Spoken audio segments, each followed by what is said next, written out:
Someone is murdering people tied to an old archaeological dig in Midsomer Barrows. Can Barnaby and Scott solve the case before all the mystic energy surrounding the impending solstice causes them to start juggling? We're talking ancient Celtic rituals. The history of King Arthur and the Fisher King legend. And Scott makes a friend on this episode of Welcome to Midsomer.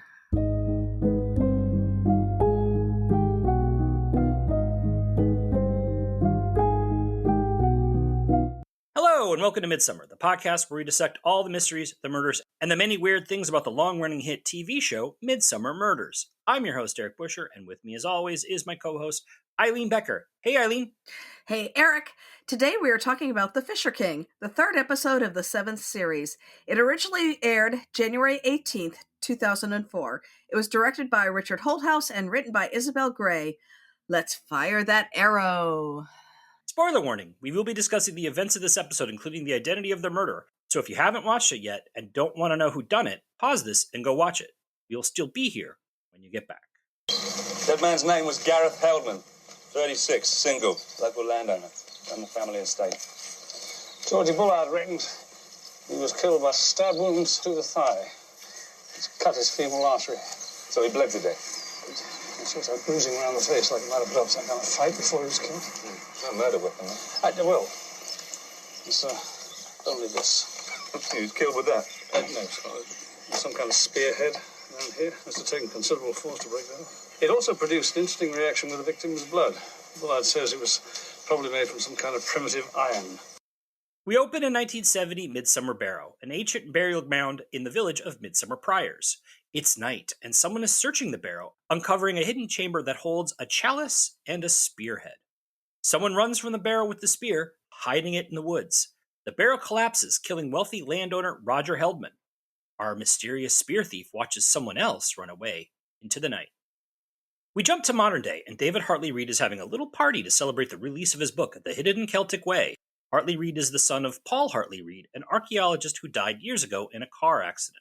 The book hypothesizes that Midsomer Barrow held ancient Celtic relics, the ones we saw in the opening, but also that David's father found them in the barrow, but they were lost in a cave-in.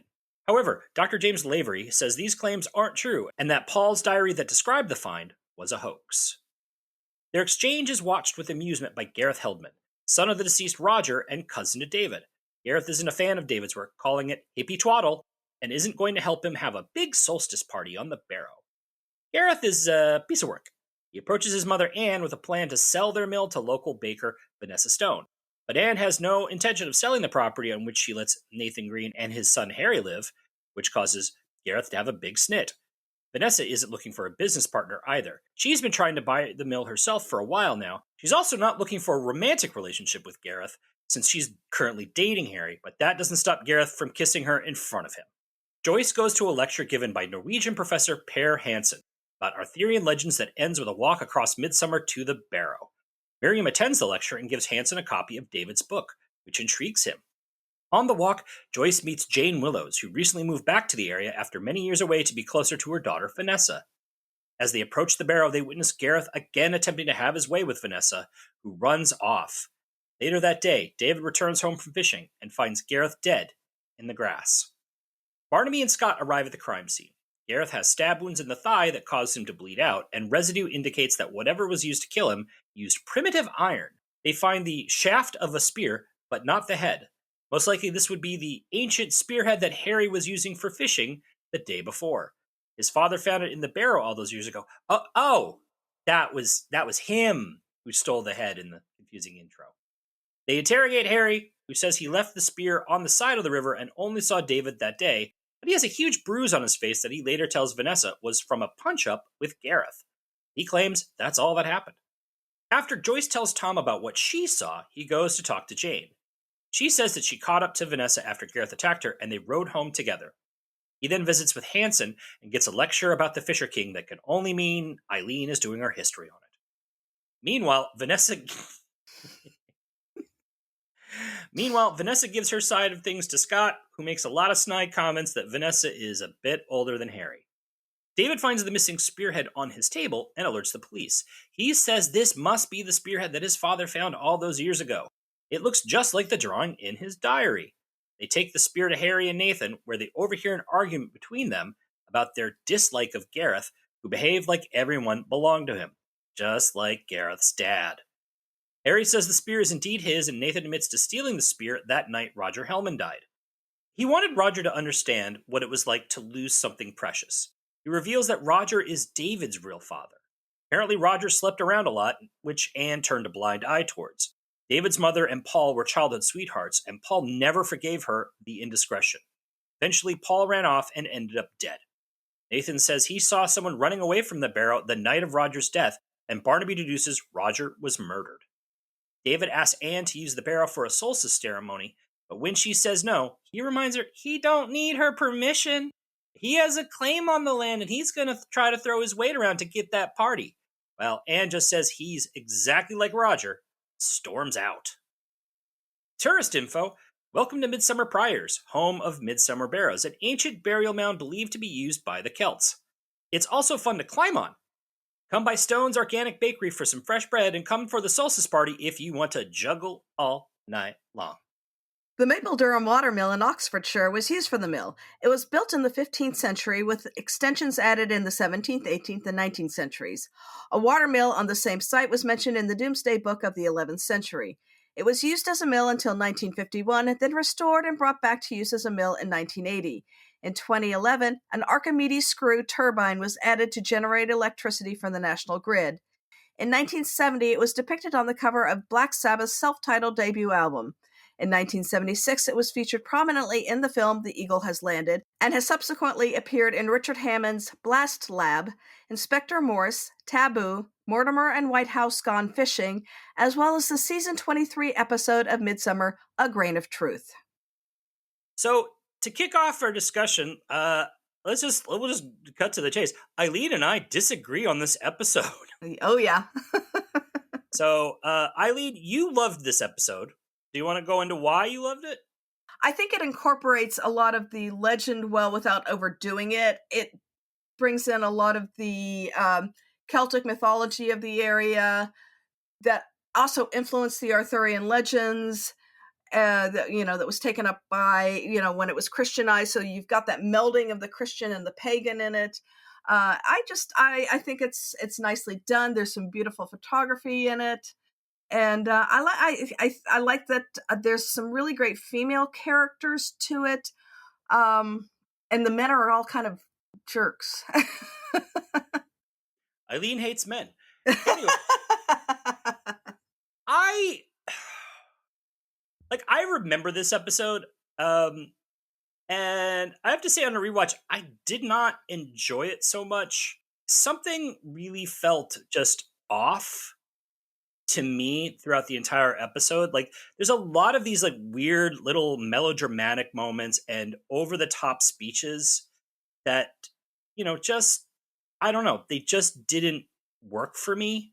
I thought scenes with Anne and Nathan tended to be highly, so much oh, I'm being punished, and then but it just didn't really go anywhere.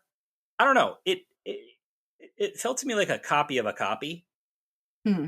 It's fuzzy. It's just not as clear or was well done as a lot of as the original copy. I don't know. I could not put my finger on why, and maybe as we discuss it, I'll be able to figure out why. But for me, I was just, for something there was just something weirdly off about this episode that left me uninvested in it. Interesting. Did you notice there was lots of cooking imagery in this episode as well? Lots of kitchen scenes, both, at the bakery and at the homes of Joyce and Nathan. And so, and, the kneading of the bread and everything was kind of gave it a very nice homey feel. Yeah, Joyce looking for a recipe to mangle. Yeah, it just jumped out to me. I was like, oh, there's a lot. But they didn't really have anything to do with it. No. I think it just kind of centered it in some way. For me, it was just kind of a nice little thread that just, because there's a lot about fertility in this, and nourishment is part of that kind of broad spectrum of Well, thought. there's only one real fertile Myrtle in this episode. And his name ain't Myrtle. You telling me earlier that there's a lot of beautiful cinematography in this. Obviously, the mill is beautiful. It's a beautiful scene to film around, which is why it's used a lot. The river and the river banks are filmed very well. The meadows and are beautifully filmed. I just think that there's a lot of really nice work with it. There's nothing. It's not flashy, but it is very, very pretty, very nicely done. Colin Munn was the cinematographer on here, or director of photography. This is his first season. He started with The Green Man, so this is only his third episode, and I think he really does a nice job. He seems to really do a wonderful job with nature, because The Green Man was also beautifully filmed, and with the scenes in the woods and everything. And there's some nice village shots in this too, So let's just start at the beginning, as I think like my problems with this episode kind of, it just starts at the top with a flashback opening to 1970 that is incredibly vague and unclear about what's happening. And I get that it wasn't intentional, but we don't know who any. So it starts, we see somebody, we don't see who it is. We see somebody going through the barrow, then finding this, Mm-hmm. and then they find this stuff, which, by the way, the chamber is just a table, and someone someone just left a cup and a spear on the table. Like, it was just like, I'll get this later. I gotta go do a thing. And then they just didn't come back. And then we see someone running from it. We later learn is Nathan, but we don't get any idea who this person is now. And then the barrow collapses, and then we discover, oh, there was someone else in there, and there's a third person who was apparently hanging. Like, I didn't know who any of these people were, and it just seemed to me, it was a thing of just like trying to be so vague and mysterious. It just didn't work. It left me completely going, what is going on? Well, it is a mystery, so you are supposed to kind that way. feel Like, that if way. you I'm sorry, but if you Yeah, opened up a mystery novel and it was so somebody did this thing and then somebody else walked away and then someone died, you would be like, what the hell is this? But they've done this all several times. They do this quite often. Yeah, to me, it fit in right, with a lot of these kind of mysterious, historical openings that they've done. I didn't have a problem with it. They've never done it to this point where it's so unclear. Like, I know, like, there was the one where we flash back and we see the nanny get murdered, but we've at least established that this is the nanny. This is like what's going on. Was it the Midsummer beer one where there's been a couple of flashbacks where we see monks getting killed, but it's very clear that we are back in time. They set up a time. All they needed was to explain, like, who is like who's in the barrow, who's getting, like, who dies. Like, none of it is all of it is just left intentionally vague, to the point we didn't need to have this as the opening. We could have actually seen this in as the flashbacks, as we do see in the rest of the episode. We just have the context in the episode to understand what is actually happening, right? I think it works. For me, it works. I think it sets it up in an interesting way. It doesn't give away too much. It doesn't give away anything. It's not supposed to. And it sets the tone of, you're going to be drawn into some sort of ancient mythology here, which is what I wanted. Again, I felt the opposite. It didn't draw me in at all. It put me at arm's length of going, this seems too vague. I did, however, enjoy the image of the floppy arm person running away. I think that was to make it vaguely, it could be a man or a woman, because you kind of think it could be Anne. So it was kind of a weird. I get that, but it's just weird. It's like, it just looked like their sweater was way too long, and they're running like Phoebe from Friends with their arms in the air, like, ah! Like most people run. I've committed a murder. Gareth is describing this episode as a flash git in a roadster and a rapist.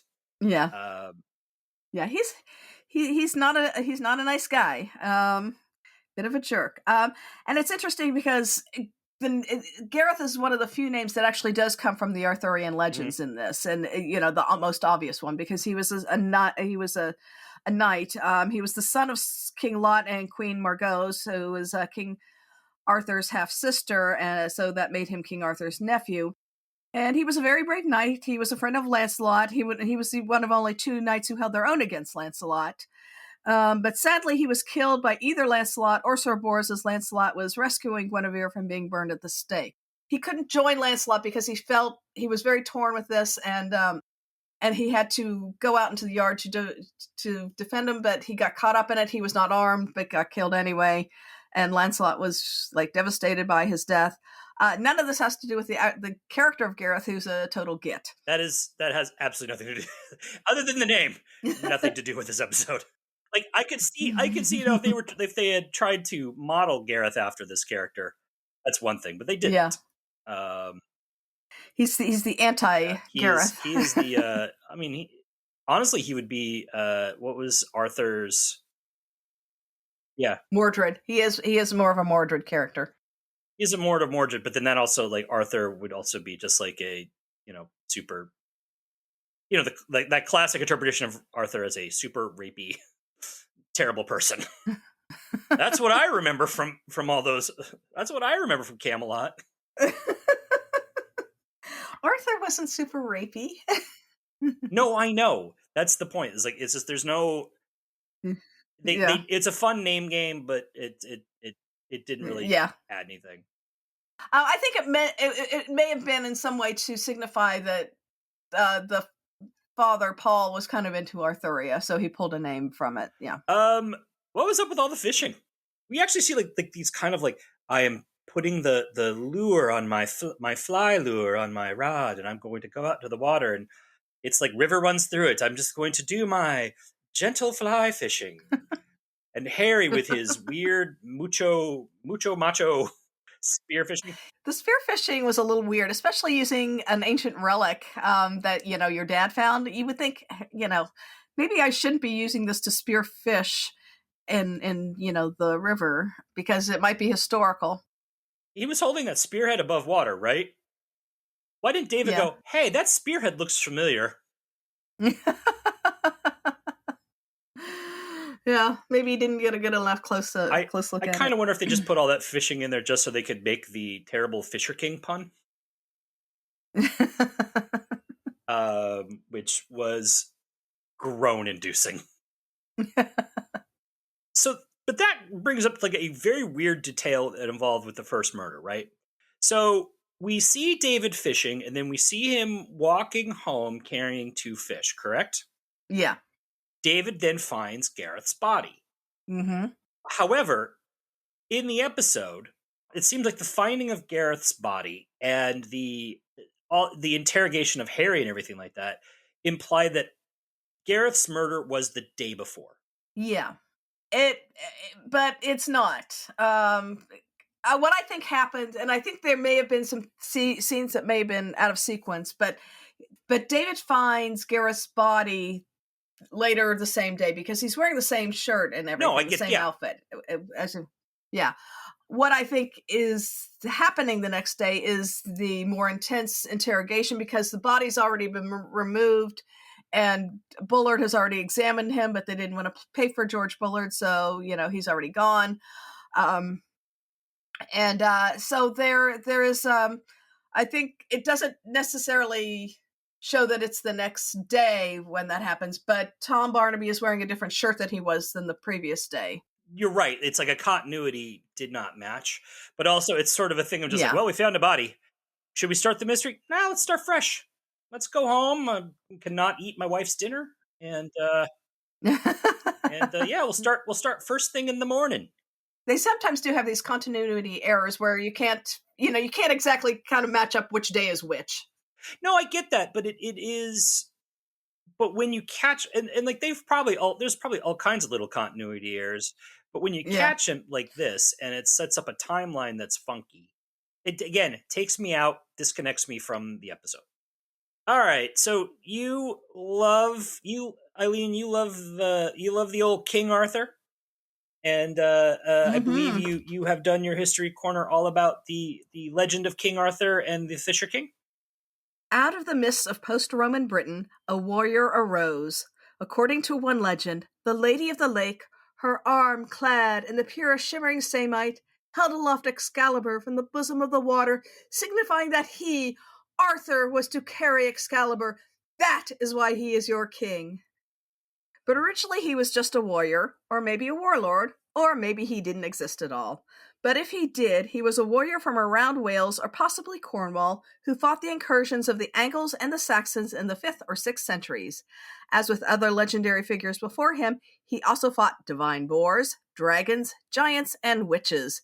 He existed in oral tradition with occasional references in written works. One of the first written references to the name Arthur was in the Gododin, attributed to a 6th century Welsh poet, Aneurin. He praised the feats of a warrior who slew 300 enemies, but then shrugged, he was no Arthur. The Welsh poet Taliesin also recounts some of the legends of Arthur, though the manuscripts attributed to both poets are of disputed age.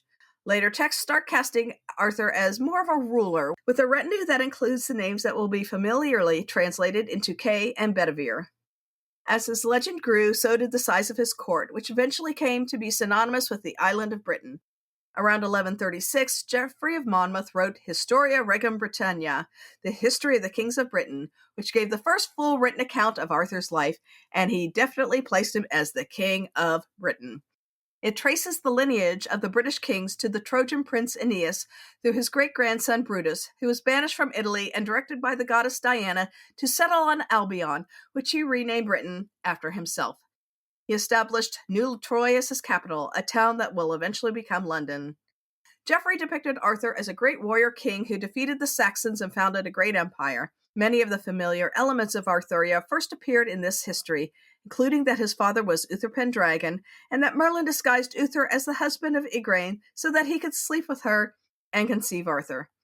This happened at the legendary castle of Tintagel, which is still a popular tourist destination in Cornwall. Arthur's wife Guinevere, the sword Excalibur, his battle against Mordred, at this time only his nephew, and his final rest in Avalon are all part of the narrative. Arthurian traditions were also unfolding on the continent, many of which sidelined Arthur. The most influential of the writers in this romance tradition was Chrétien de Troyes, who wrote 5 Arthurian romances in the late 12th century. These centered on such characters as Lancelot, Percival, Galahad, Gawain, and Tristan and Isolde. Arthur becomes a more passive character who is cuckolded by his wife Guinevere with Lancelot. It was at this time that the quest for the Holy Grail is introduced, and with it the Fisher King, the last in a long line of British kings tasked with guarding the Holy Grail, the cup that Jesus used at the Last Supper, which Joseph of Arimathea used to gather Christ's blood at the crucifixion. Maybe. Sometimes it's one or the other. Anyway, it has magical curative powers, as we all witnessed when Dr. Henry Jones Jr. used it to cure his father when he was shot by a Nazi. Though he first appeared in writing in Chrétien de Troyes' Percival, the story of the Grail, he may come from an older Celtic tradition about Bran the Blessed, who had a magic healing cauldron. It's a very weird story about a talking head, and somehow the cauldron morphed into a chalice.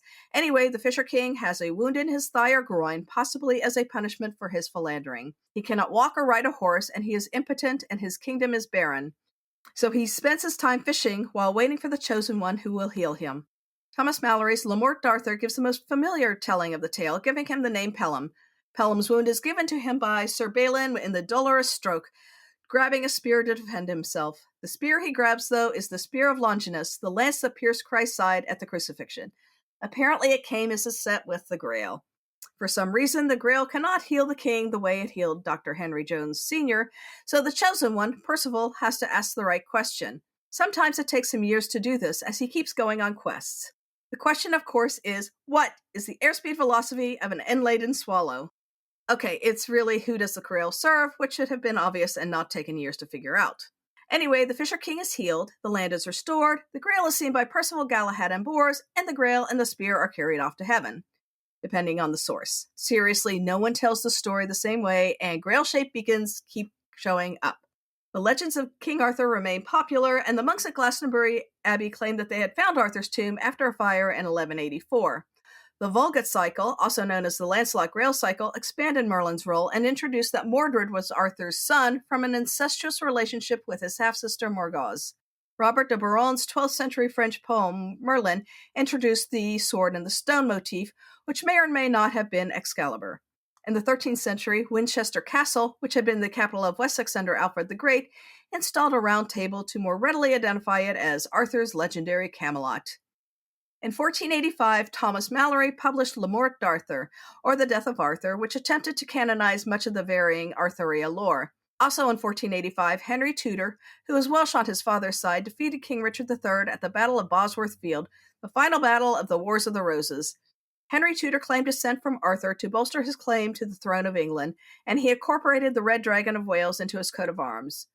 When he married the Yorkish Princess Elizabeth, they named their first son Arthur to further cement in the people's minds his relationship to the Arthurian legends. However, Prince Arthur died, and his brother would come to the throne as Henry VIII. One of the abbeys he shut down during the dissolution of the abbeys was Glastonbury Abbey, which is now a ruin. King Arthur fell out of favor in the early 17th century, but saw a revival in the early 19th century that is still going. Alfred Tennyson's poem, The Lady of Shalott, was published in 1832, followed by his long-form poetic narrative, Idylls of the King, a more moralistic take on the legends for his Victorian audience. Arthurian subjects were hugely popular with the pre-Raphaelite painters who loved their damsels, dragons, and knights.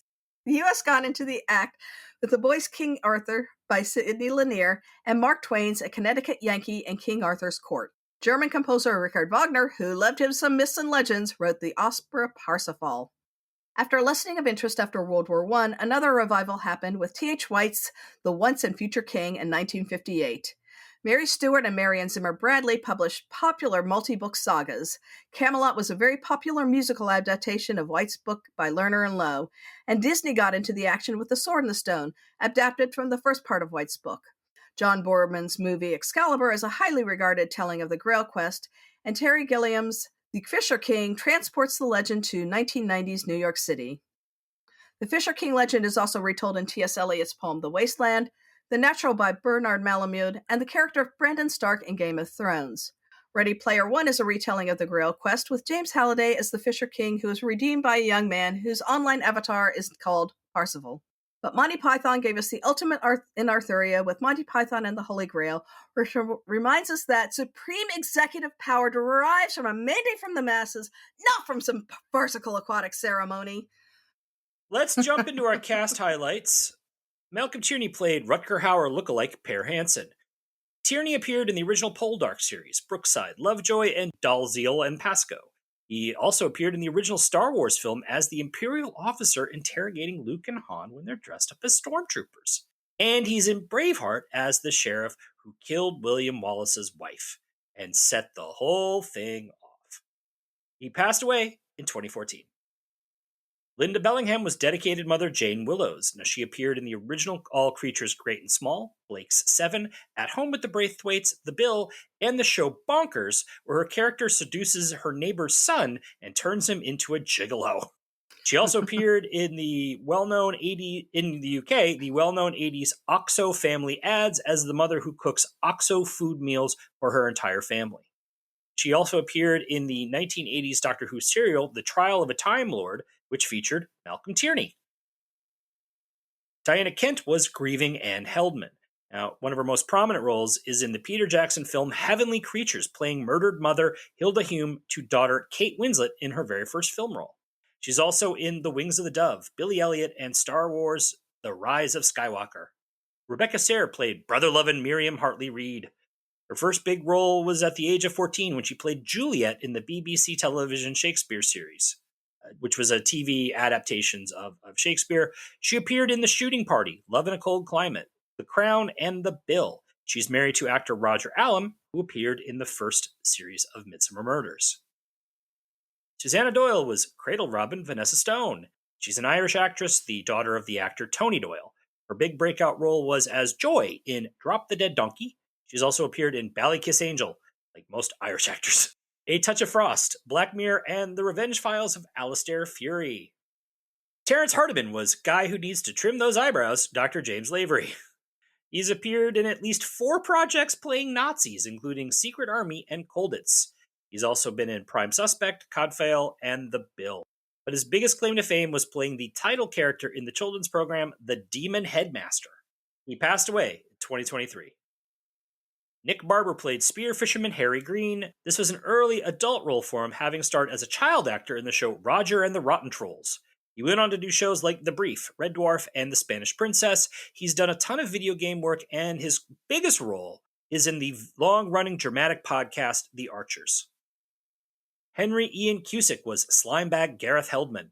Cusick gained international prominence in 2005 when he joined the hit show Lost in the pivotal role of Desmond, not Penny's boat. He received an Emmy nomination for his work on the show. He's also been in Scandal, The 100, MacGyver, and The Passage. He even played Jesus Christ in the film The Gospel of John. I've been doing a Lost rewatch lately, and Desmond is still one of the great characters that I love. Yep. The Constant is just an amazing episode.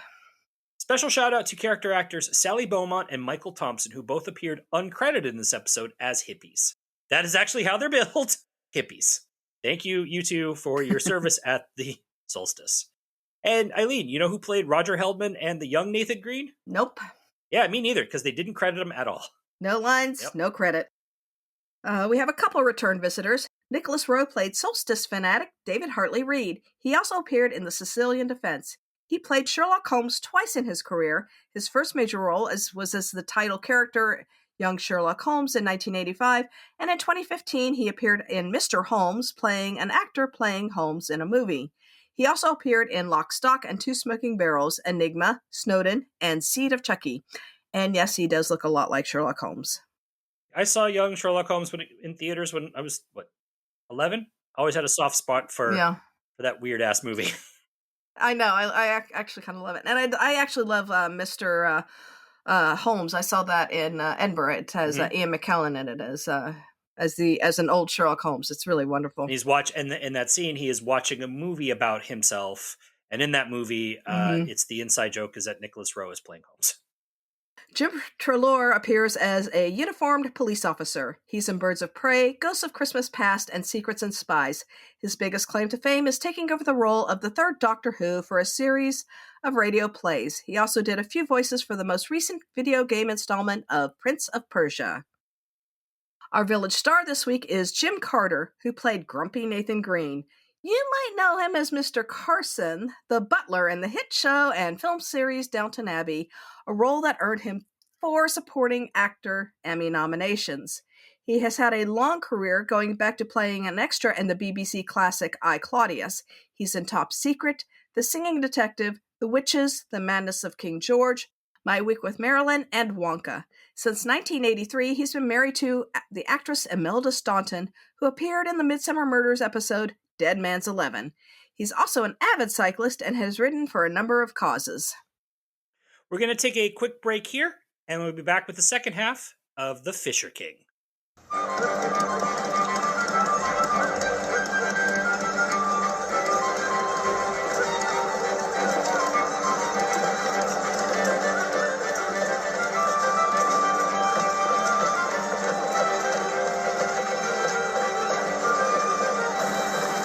And we're back.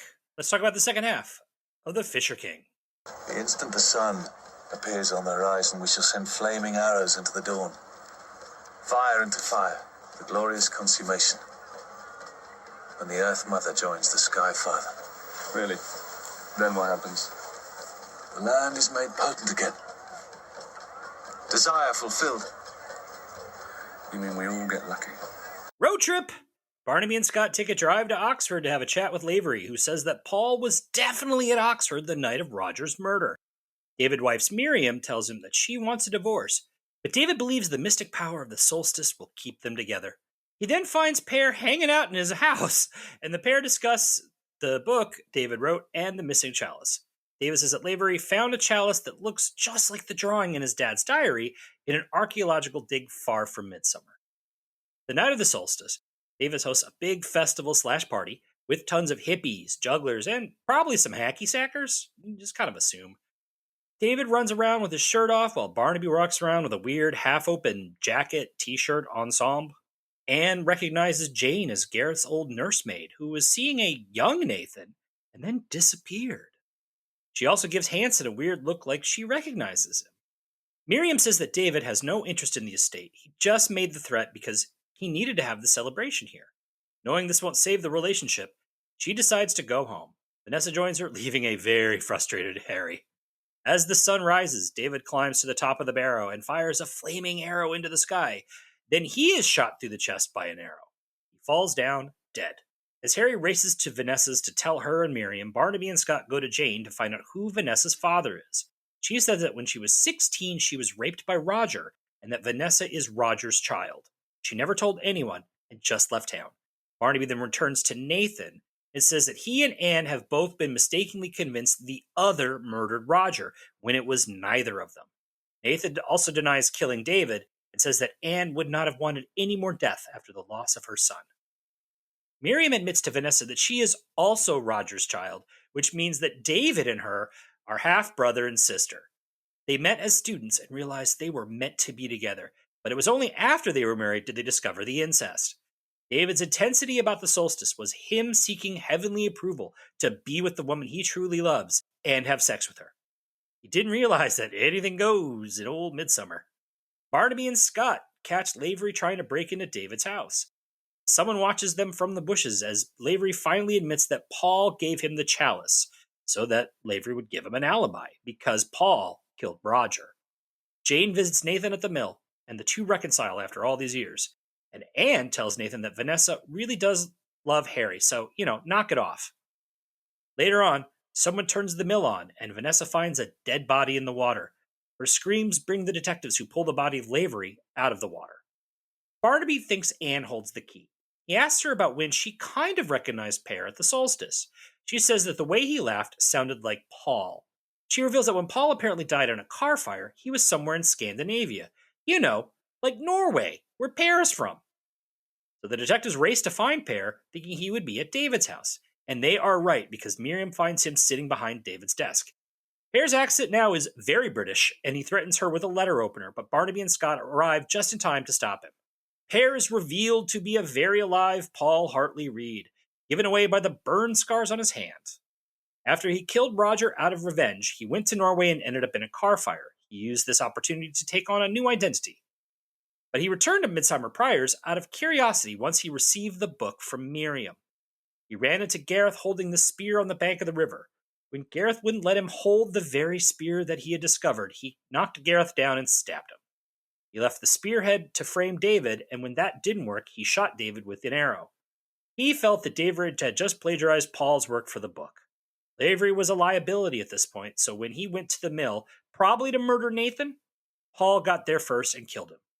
Paul did not think Nathan deserved to die because he was a good worker at that original dig. Let's not tell him about Nathan stealing the spear. Now, he did all of this because he was full of resentment towards Roger, who cost him the recognition for his life's work. The spearhead goes to a museum, correctly attributed to being found in Midsomer. Strange kill.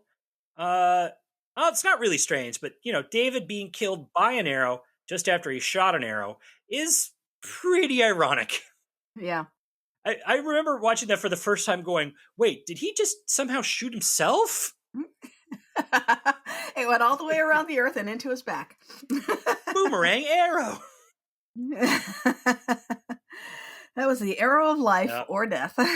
But however, he did not shoot himself with an arrow. The arrow was fired by our killer, Paul Hartley Reed, a.k.a. Per Hansen. His motives, kind of all over the place, but mostly stemming from his hatred for Roger Hellman, who he blamed for the loss of his work and the lack of recognition. Although, let's be fair, he lost his life work and recognition because he killed Roger and ran away. Yeah. Taking no real responsibility for it. He kind of gives away the motivation when he goes into that big blah, blah, blah scene about the desires of an archaeologist for recognition. Yeah. He has that wistful look in his eyes. That's all you get. And sometimes the girl, if you're Indiana Jones. Were you a little disturbed by the fact that he basically murdered someone that he thought for a period of his life was his own son? Well, he left it when he was just a few months old, according to David. So I don't think he ever had any kind of paternal bonding with David. So I think, at that point, he was just another one of Roger's bastards. Yeah, I mean, I get that, but also it was weird is that David was clearly, what he saw as plagiarism was actually very much David deeply in love with his father's work and in some ways trying to get his dad the recognition. Like, he killed the one guy who was supporting him on his quest for recognition. Well, crazy murderers aren't always logical. Yeah, he's just straight up psycho. Yeah.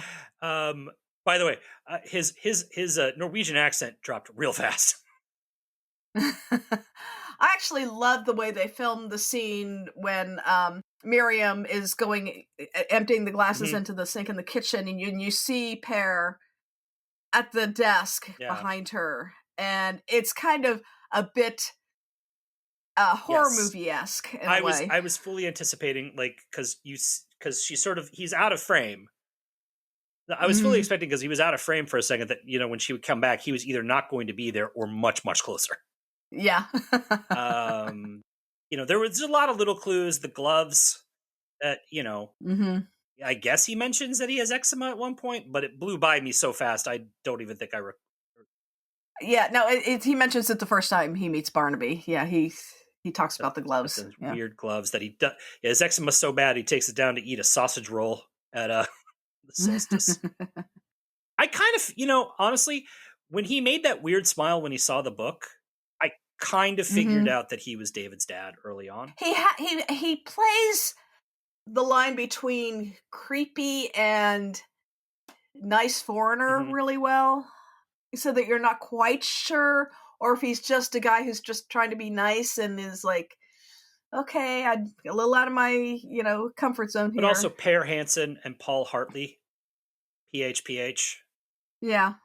Though Per is actually a variant of Peter, so the whole Peter Paul thing. Yeah, but PHPH, it's actually a common thing they tell you when you're like witness protection. They try to give you a name that's similar enough to yours that you're not going to be like if your name, you're just like, who's Tony? Oh, that's me. Duh. That's also the rule for giving Tony Danza any character name. So Anne very clearly has the recognition for Paul. But did you notice that when David passes Per on the way to go to the top of the barrow, he stops and looks at him for a second? Yeah. Like he had which is, he shouldn't have recognized him, because again, he was only but obviously there was photos and whatnot, but it was very much a look of recognition. Yeah. Like, where do I know this guy from? Yeah. Otherwise, you know him from he was in your house. Yeah. Let's talk a little bit about Nathan and Jane and Vanessa and Harry and Anne. Which is just again, a lot of melodrama around all this that I also just made me it just felt a little weird, because it's most of it's a large chunk of Nathan A seems incredibly hostile and bitter towards Vanessa and maybe women in general, because he knows about women. Which is also kind of weird, because he it seems to stem from the fact that Jane disappeared on him, but he also seemed to understand that Jane had been raped by Roger, so he was kind of holding it against her. Yeah, I was wondering if it was that Nathan was told by I don't know, whoever, that Jane was raped by Roger, and that's why she left, and that's why when they met, that he was instantly forgiving. And but why is he holding a grudge against women then? Because it's not her fault. White men. Maybe it was this woman after Jane who also broke his heart. Or it's just maybe that all the guys there are kind of jerks toward women. Even Harry is kind of, I thought Harry was fine. Like, Harry, he was, but he was also a little assholey about his relationship. Well, when Gareth is macking on her a little bit, but like, so the age difference, there's so much around the fact that there's an age difference between Vanessa and Harry, that Vanessa is older than Harry. Yeah. And like all the guys are really rude to Vanessa about it. Gareth is, Nathan is, Scott is. Like Scott is very smugly rude to her about it. So just doing a little research. So the actors who play Vanessa and Harry, there is a 14-year age gap between the two. And according to now, just from the timing when this episode would have been filmed, she was either going to be around, she was probably around 38, and he would have been 24. First of all, if this was a guy, this would be your traditional Hollywood casting. Oh yeah, yeah. And it didn't bug me at all. It was just like, you get it, girl. I had no problem with it. I thought Harry was like, very. I liked Harry in this. No, I did too. I just felt he let his insecurities get to him at times. But he's a kid. Like, he is still technically 24. He's a young man. His brain isn't even finished formed yet. Whereas all the other men are, older and should know better. Yeah. I was actually worried for a little while that Vanessa and Harry were going to be brothers and sisters. Well, it would fit the Midsomer mold. But I was wrong. Wrong couple. Yeah. I also kind of, like, when Jane said very early on that she had never been married, you just kind of knew that was coming back, right? Yeah. So Anne and Nathan, I kept thinking they were in love. It was a weird relationship because you kind of got the idea that she was in love with him and he had some feelings for her, but yeah, maybe he didn't want to act on him because he did have this anger towards women, I don't know. I don't know either. It seemed like they were leaning in pretty heavily to them being together, but then Jane comes in and they're just like, boom, they're back together. Yeah. Which kind of like, when that happens, you're like looking at the scenes with Anne and Nathan, it's like, oh, those meant nothing.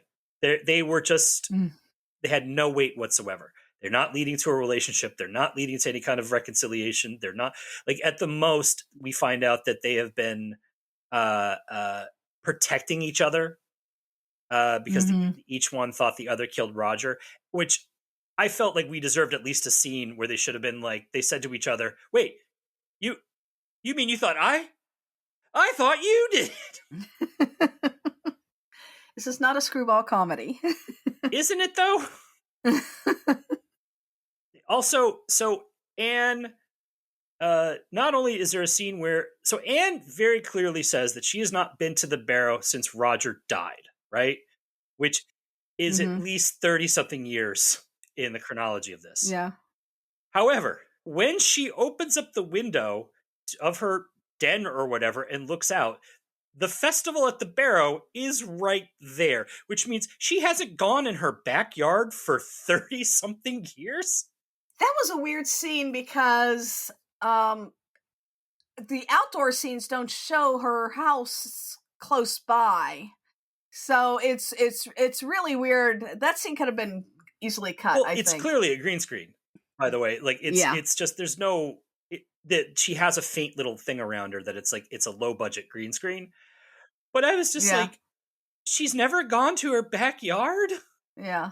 Yeah. They should have cut that or out. Or just, every once in a while, just like someone like at the solstice is like, hey, where's the house? It's right over there. And then just point off camera. Yeah.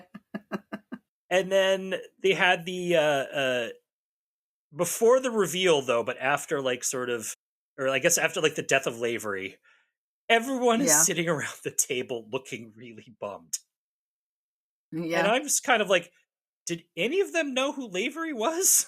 I think it was not the death of Lavery. I think it was that they had finally gone through all the reveals of what, maybe obviously not the final reveal, but secrets were told.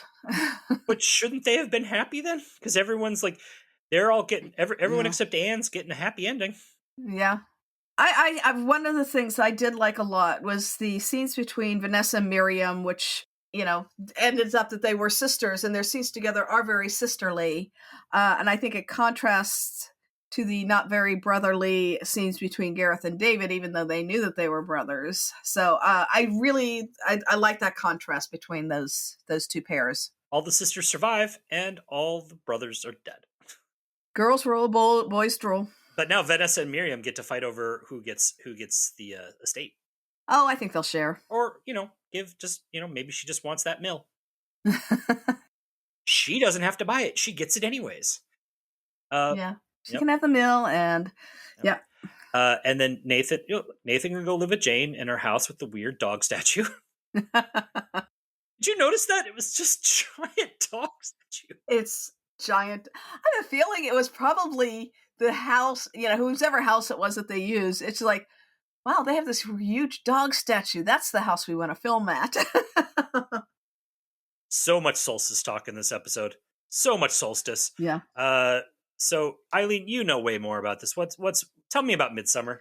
Midsomer and Midsummer. I loved that. Yeah, I think that's another reason I like this episode. But midsummer festivals in Europe take place on or around the summer solstice, since the summer season traditionally is regarded as starting on May Day or May 1st. Both festivals date back to pre-Christian times and are celebrated with bonfires and outdoor festivals. Now, Midsummer was Christianized as falling on St. John's Day on June 24th in England. Huge crowds gather at certain sacred and astronomical sites around the world on the summer solstice to watch the sun come up on the longest day of the year, with Stonehenge being one of the most famous sites in the world that mark the solstices. Now, astronomically, the solstice is actually a precise moment in time when the Earth's poles are maximally tilted towards the sun. So you have one in the summer and the winter, depending on which hemisphere you're in. In 2004, when I guess this was supposed to be taking place, the exact moment of the summer solstice in the UK was on June 21st at 1:57 a.m. But in 2003, when the episode was shot, the solstice was at 8:10 p.m. on June 21st. So there's a great varying in which part of the day it happens. But maybe David should have shot his arrow then, and he would have had more luck. Why didn't anyone just look to the left after he had been shot with an arrow? I know. It's like, wait, where did that come Who's from? over there? Yeah. The festival what you sounds very fun and traditional. This was just a big hippie party. They had hot dogs. Sausage rolls. 100% those are sausage rolls. But yeah, it was just it was jugglers. So many jugglers. Yeah. I joke at the top that there was probably some hacky sackers. There was definitely some people there's a shot somewhere of Scott and Harry doing hacky sack together. You know that, right? Yeah. Yeah. Oh yeah, there's got to be. It's like they set out a casting call for jugglers, and every single one in the entirety of Britain showed up. And it's like, okay, we're gonna just do a lot of jugglers. Maybe they used the same flyer that they used in the episode. Although that flyer had literally no important information, so how did everyone know when to meet up to do their little weird march to the barrow? Yeah, that was a little weird because they did that march to the barrow, though. I have been to summer solstice sunrise events, and they don't tend not to have a time, because it's like when the sun comes up, you want to already be there. We have a Indian ceremonial mounds close by that I've been to, complete with a guy on some kind of weird woodwind instrument playing music, which was kind of cool. And then they were there all night, which I kind of didn't buy for Barnaby or Scott. Neither one of them looked like they had been up all night.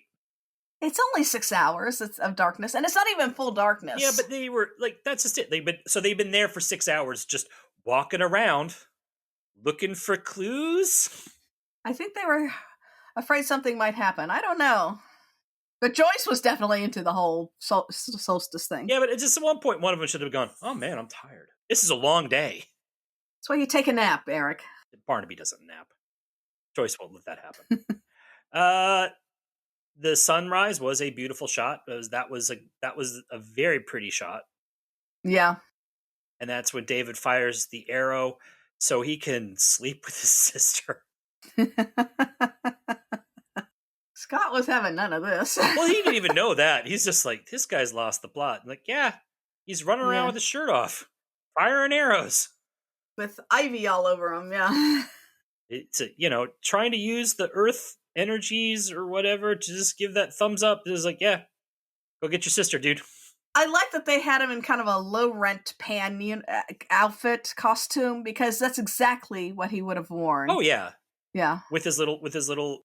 Well, he had the top part, and then the bottom half was your typical white dude cargo shorts and Yeah. Birkenstocks, I guess. And Birkenstocks. Low-rent pan costume. We've seen guys dressed like that at these festivals. There's guys dressed like that just hanging out in the park. Well, you're in New York.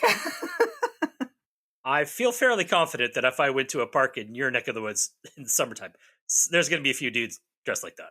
Probably. Yeah. We have the return of midsummer incest. Mm-hmm. They've really dialed the incest down in the most recent seasons, haven't they? Because we have not had incest for a while. I know. It's like somebody realized that there's a law against it or something. I don't know. It's like, oh wait, this is a family show. Yeah. We find out that Miriam, David were half siblings, but also Gareth and Vanessa. How many more kids do you think Roger sired? Like, is it like Screaming Jay Hawkins levels? Yeah. He could have been the local Attila the Hun. Again, you could have had a classic Midsummer moment of just like she says this in a cafe, and then someone over just, wait, he's your dad too? He's my he's my dad too. Everybody in the cafe turns out they're related. After David's death, Miriam decides she needs to throw the wedding ring into the river, based on the Celtic myth about water connecting us to the dead. Mm-hmm. And so when she does it, it hits the bottom, and I could have sworn Smeagol was going to pick it up. Why not? We've had every other legend go through here. It was a very sweet moment that also, again, they spent so much time on it, and it just was not necessary at all. Didn't need this bit at all. Yes, I loved it. Yeah. Because, you do kind of expect Smeagol to pick it up. Yeah, but it's also just like, or anybody, like you get the close-up of it going down to the bottom. Mm-hmm. Like, so just think about it. They put a camera underwater to get this one shot of a ring going into the water that they didn't need. It's probably an aquarium. Of course it was, but they didn't need it. All right, so you're gonna go. This is the part where you want to tell me all about the Arthurian stuff. So and how it ties into the show. So I am all ears. Let's do it.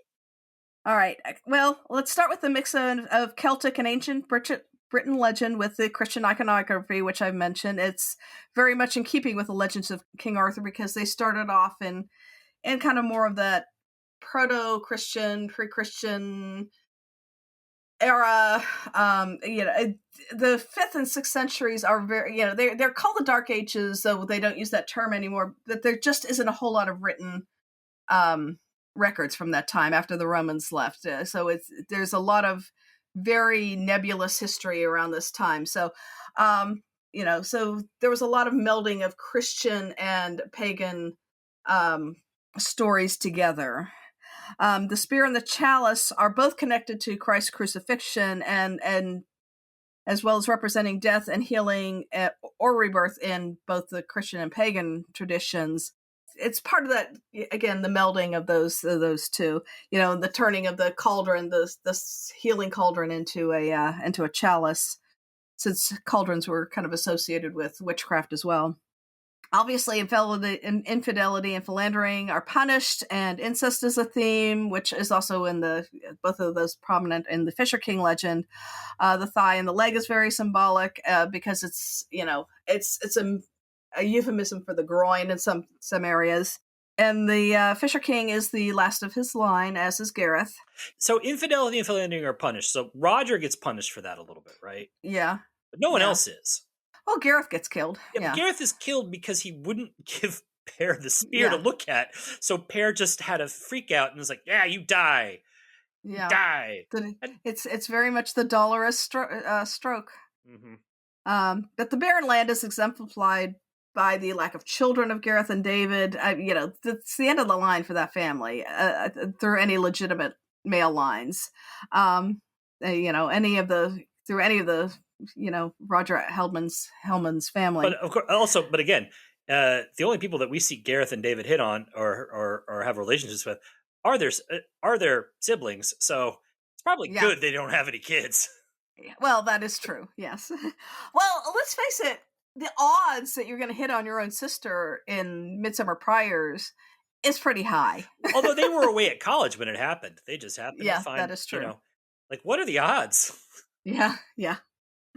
Yeah, that is, that thing about fate that kind of runs through a lot of the Arthurian stuff. But anyway, will that curse finally be broken by Harry and Vanessa, who are not brother and sister? So wait, so are you saying Vanessa's uterus is the Holy Grail? Stop bringing Dan Brown into this. But the big questions is Tom Barnaby the Percival character? Because he asks the right questions. He's the one who figures everything out and heals the fractures in that community, in that land. And the spear and the chalice are finally reunited in the Ashmolean Museum, which of course is my idea of heaven. It still feels like a bit of a reach. I won't lie. It seems like like maybe that's some of that's there. It feels like a bit of a reach, But I'm glad I'm glad you got something out of it. Well, the thing is that when you reinterpret these legends, they always do it. They pick certain little threads that they use, and some of them are fairly universal. They're archetypes. We are dealing with archetypes here. Yep. So you will see. You say, well, that's the same thing that goes on in Star Wars. Well, yeah, Star Wars is a Fisher King legend. It's an Arthurian legend. He gets the lightsaber from a stone. Yeah, he does. Well, he does get his father's lightsaber, which is along the same lines. Yeah, he inherits that. I just listened to it just in preparation to this. I listened to a podcast called on King Arthur and whether he was real or not on the Rest is History podcast, and they talk a lot about a lot of the stuff that I saw echoed in this episode.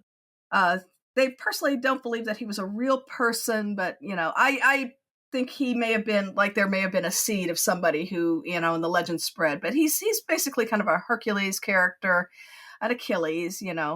He's lost to the mists of history and should be.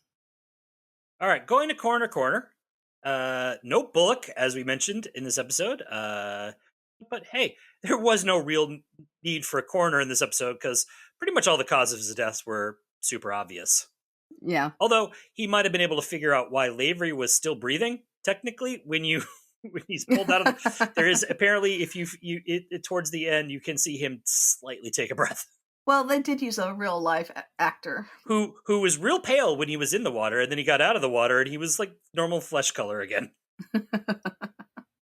Not a ton of detective work, really, that we could call out. I think it was really fun to see Scott make a friend.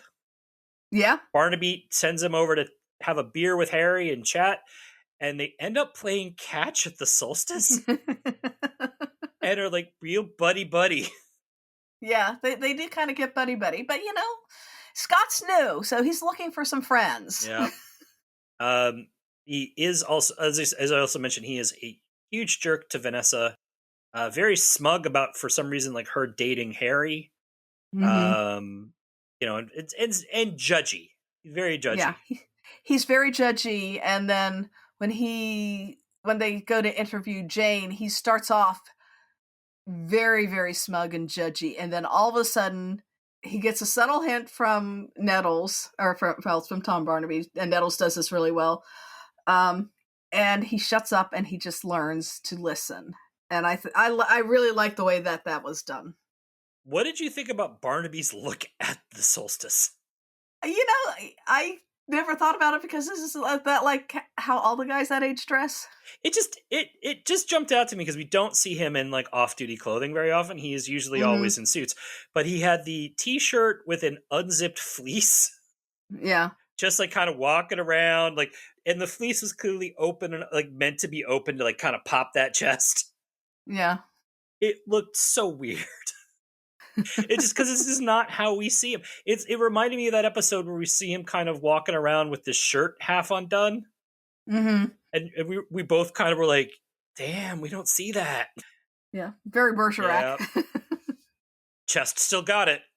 Yeah. The very end, we see Barnaby and Scott with the spear at the museum. So I'm assuming this is after the trial and everything like that, because that spear is evidence. One would think. Yeah. And we were told that that having it properly labeled, it was from Midsomer, it was a lie, and now it is the truth. Which felt slightly pretentious. But it's important for a museum to have the truth.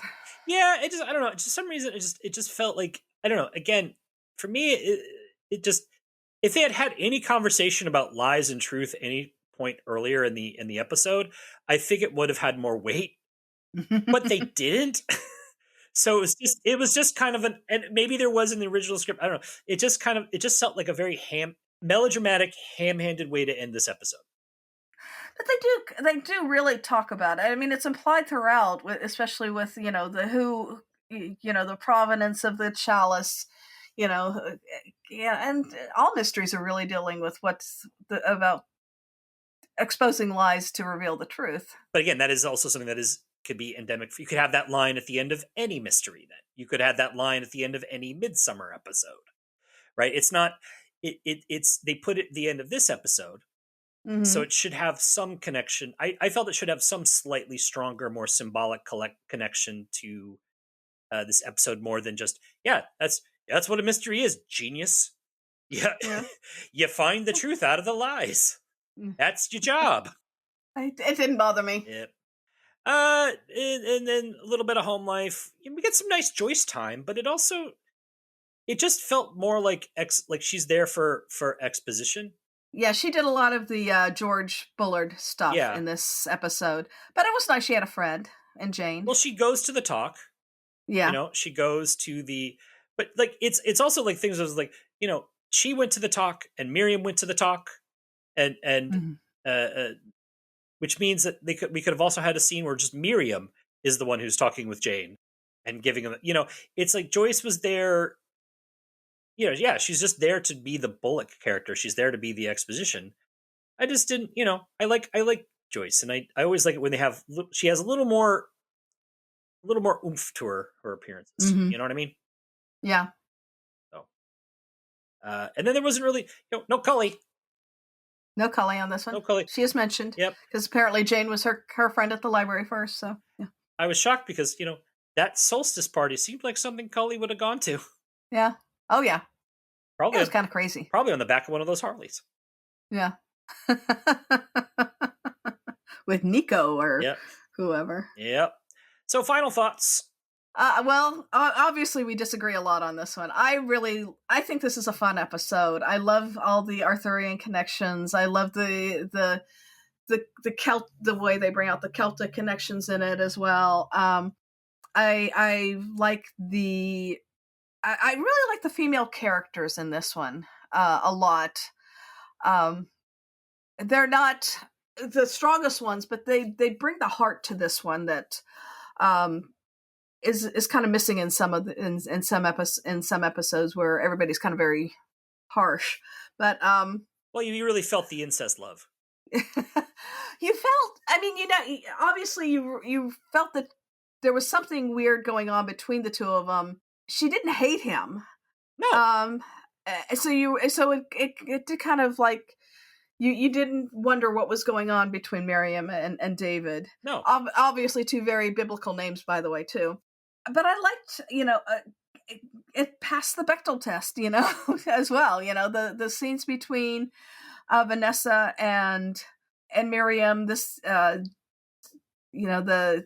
brief connection between Jane and Anne. I thought that there was a lot of interesting character connections amongst the women, whereas the men were all very antagonistic towards each other. And I liked that dichotomy. I don't think this episode was bad per se. I think there's a weird something off to it. Like the mystery is solid. Mm-hmm.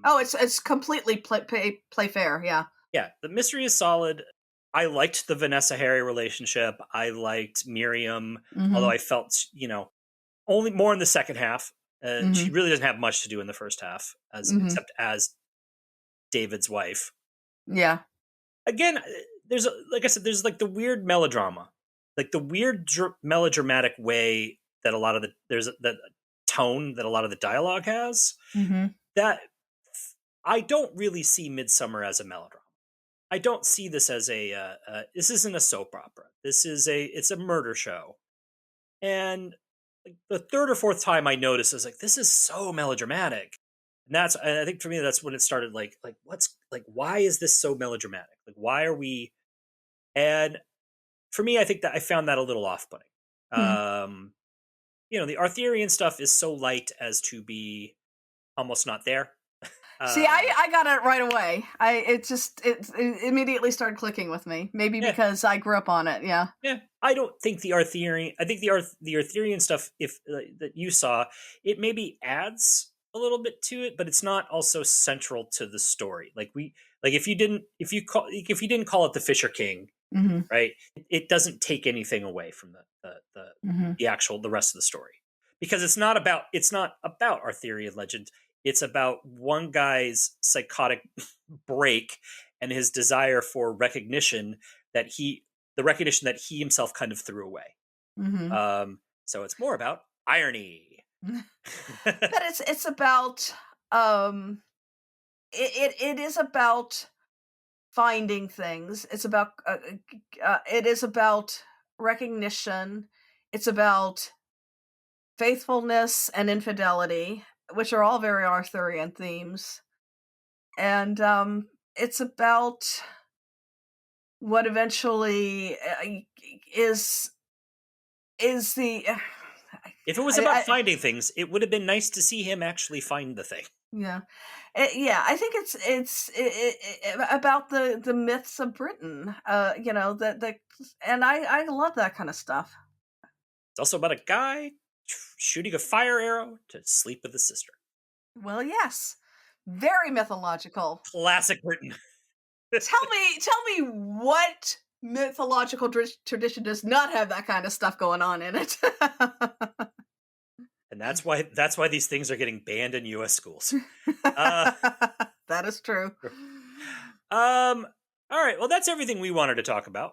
Now, if you have anything you want to discuss about the Fisher King, or, hey, the Robin Williams film is always fun, feel free to email us at welcometomidsomer@gmail.com. If you want us to use the email on the show, please say so in the email. We are also Welcome to Midsomer on Facebook, Instagram, and Threads. We are also Welcome to Midsomer on YouTube, where we've been uploading our old episodes. Please follow us in all these places. If you liked what you heard, please consider subscribing to us or rating and reviewing us on iTunes, because that really helps people find us. Also, please turn on your automatic downloads to help with the algorithm. Tell all your friends about us. We're going to be back soon with a new episode, and we hope you will join us again. And as we take the road out of Midsomer, we want to thank you for listening and remind you that in Midsomer, marrying your sister, while apparently quite common in Midsomer, can be murder. And usually is, you gross weirdos. Welcome to Midsomer is produced by Eric Buscher and Eileen Becker. All clips in this podcast are used in compliance with the U.S. Copyrights Act fair use exception for criticism and commentary. Our logo and podcast art was designed by Smeedrai. Our theme music is by the infamous Space.